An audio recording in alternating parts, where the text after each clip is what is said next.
how is the modern Muslim, or the Muslim living in this modern age, how is he coping with the fact that his religion, Islam, conflicts with the dominant paradigm, with the dominant culture? And one of the coping mechanisms is perspectivalism, which we mentioned. Perspectivalism, basically, you talk about Islam as if it's just a perspective, right? You talk about Islam, in my opinion, Islam is true. Basically, the truth of Islam is just an opinion. This is a very important point because I see a lot of Muslims who fall into this perspectival language when talking about Islam. The Prophet Muhammad sallallahu alaihi wasallam was the prophet of Muslims, for Muslims. In our opinion, the Quran, from our perspective, the Quran is the final revelation. This is a false way of speaking. And it's completely counterproductive. If you continue speaking like this and thinking like this, then you will start believing it. You'll start internalizing it, that, okay, yeah, Islam is just a matter of perspective.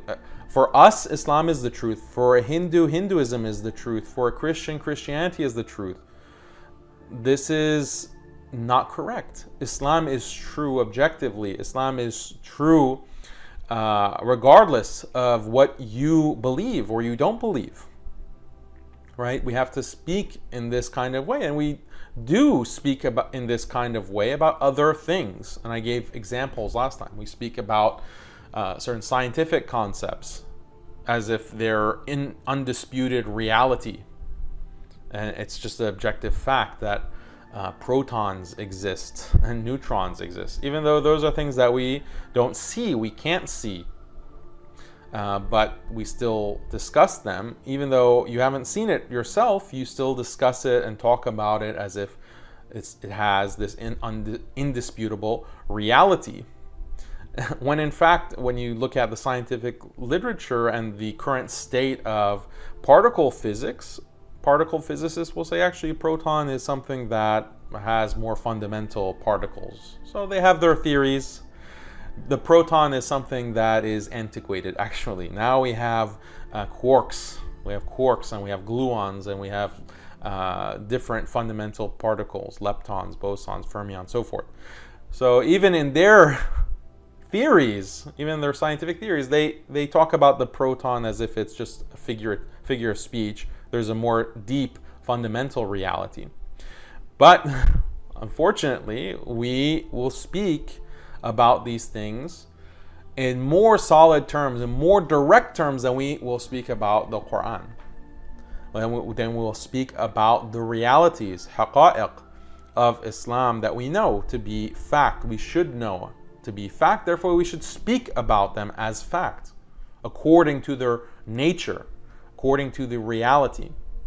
And if you don't do that, if you habituate your tongue to speaking in a way as if Islam is a perspective, or, can we really know that there are angels? Can we really know that? If you start speaking like this, then your iman is actually in question. You have to know in your heart and you have to affirm on your tongue that the malaika, that the angels exist, that the akhirah exists. Of course, Allah exists, the messengers, the books. These are the pillars, the arkan of iman that you have to affirm. You have to know it in your heart and you have to affirm on the tongue. So this is not a light matter. This is your iman at stake. So don't play with it by using perspectival language. Islam is not a matter of opinion. It's a matter of fact. And the whole source of this problem, actually, it starts in grade schools, because children are taught in the Western educational system that there's a fact-opinion dichotomy. There are facts on the one hand and opinions on the other hand. What are facts? Facts have to do with science. Facts have to do with scientific research, academic research. That's what's objective. Opinions are everything else. So morality is subjective. It's just opinion based. It's just a matter of your opinion. If you think that riba or zina is wrong, that's your opinion. You have a moral point of view. That's an opinion. You have opinions like your favorite foods or your favorite kinds of clothes, your favorite activities. Those are opinions. And then religions also fall under the opinion category, because there's a lot of people with a lot of different opinions. And so if a lot of people have a lot of different opinions, then that can't be fact, that can't be objective, like science and math and logic. Those things are objective. So this is the dichotomy that is taught within grade schools, within elementary schools. So is there any surprise that our children grow up not thinking about Islam as a factual matter, not thinking about the truth of Islam as being objective? So this is very disturbing, and if you don't take the appropriate measures as a parent or an educator or an imam to disabuse people of this false notion, then you're not really doing your job. You're going to be fighting an uphill battle constantly, because no matter how much Quran, how much hadith, how much tarbiyah you're trying to give your students or your family, and the whole time they're operating with the assumption that the truth of Islam is just a matter of opinion, and different people have different opinions, then what's the point? What's the point of doing all that? So the fact, we have to break this kind of fact opinion, or not break, but rectify this fact opinion dichotomy. Facts, morality also falls on the side of facts. Okay? Morality does also fall on the side of facts. What are opinion based are things like your subjective tastes, like what your favorite foods are, your favorite clothes, what your favorite color is. Those are truly subjective. Okay? But just the fact that people disagree on moral questions, on religious questions, that doesn't make them opinions. That doesn't make them opinions.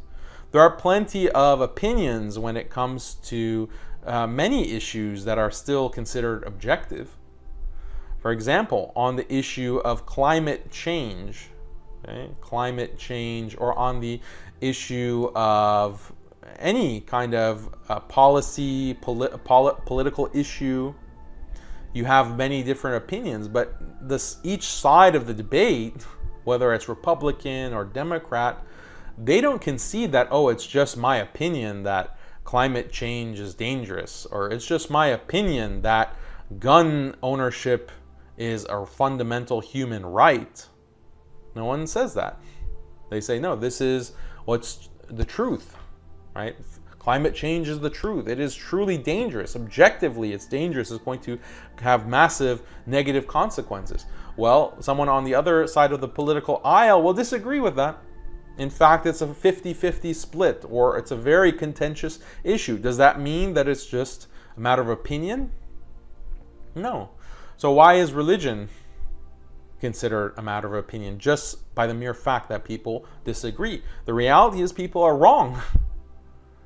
People can be very wrong about things that are nonetheless true. And this is exactly what I teach my kids. And I was surprised, actually, because one of my sons brought up this issue, and was because seeing other religions, people of other religions, well, you know, they have their religion, we have ours, and how can we say that we're right?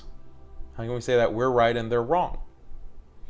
And so I had to explain to him that, look, people are often wrong about many things, and just because there is a difference of opinion, that does not mean that there's no fact of the matter, that there's no reality. If tomorrow half of the world said that the moon is made of cheese, that doesn't mean that what the moon is actually made of suddenly is not an objective issue, or is something that's just open to debate. No, there is one reality of the moon that exists. So if you start making these kinds of claims about everyone's opinion, everyone has their opinion, then that starts messing with your understanding of reality itself. You start having a relativistic understanding of reality. It's dangerous. It's dangerous and it's incoherent. So as Muslims, we have to be very careful with perspectivalism.